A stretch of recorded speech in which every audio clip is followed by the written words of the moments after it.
Welcome back to American Latino TV. I'm Natasha Martinez. Our next guest is a renowned music director, producer, composer, and arranger. Cheche Alara was born in Buenos Aires, Argentina, but is now living in Los Angeles. Cheche holds a degree from the Berklee College of Music and a master's in jazz studios degree from USC. Since then, he has worked with major artists such as Natalia Lafourcade, Lady Gaga, Alejandro Sanz, and Miguel Bose, among others. Today, Cheche spends most of his time in his recording studio where he adds composing music for films among his many, many projects, only some of which you'll get to find out about here on American Latino TV. Brought to you by the U.S. Army. Find out more at goarmy.com.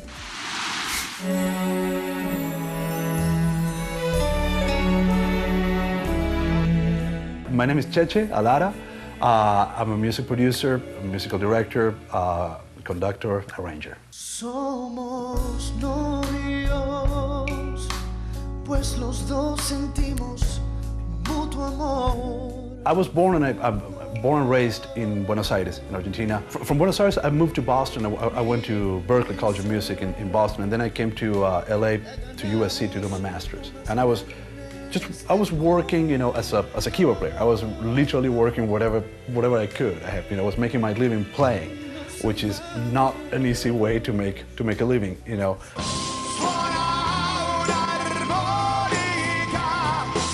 My big break, in a way, came when I went to an audition, and I got the job for as keyboard player for Christina Aguilera, when she first started. That basically opened a ton of doors.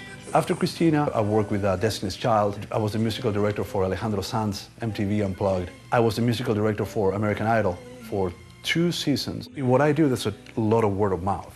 I would say 99% of my projects come from people that know me.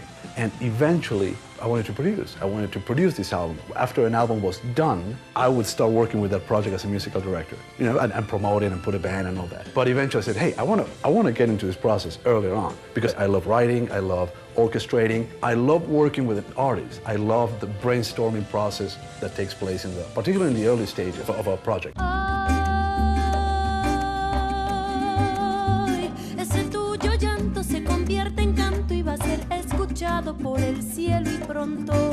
You know, fortunately enough, I produced more recently for Natalia Lafourcade. I produced stuff for Estopa, Enrique Bunbury, Pepe Aguilar, a ton of different projects. You know, it's a little. Sometimes I forget, but it's good. And I like to, while I produce, I still like to pick certain projects that I still do musical direction for.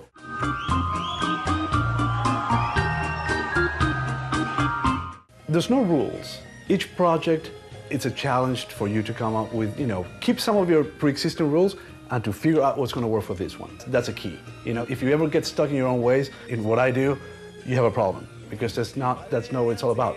So each project is different. Each artist is extremely different. And it's about building a relationship. Many, many times you disagree. I think the most important factor at that point is trust. The artist has to trust the producer and occasionally be like, you know what, I don't see that, but I trust you, that's why I came to you. And very importantly, the producer has to trust the artist. You have to listen, you have to get to the bottom of why is the artist asking you to do a certain thing. And their instinct is what you need to always try to bring out to light. And think, okay, let me help you, let me help everyone see what you see in yourself. Yeah. I don't mean this in a greedy way, because I'm very, very thankful. I grew up in another country, and I came here, and like, you know, last week I was accompanying Stevie Wonder. You know, so I'm like, what? Like, what am I doing here? You know, I have those moments many times, and it happens very often. That being said, I really feel that I'm just starting out, but I want to do more. I want to experience more. I want to get to work with artists, with filmmakers, with people that give me emotion and make me go for more, you know?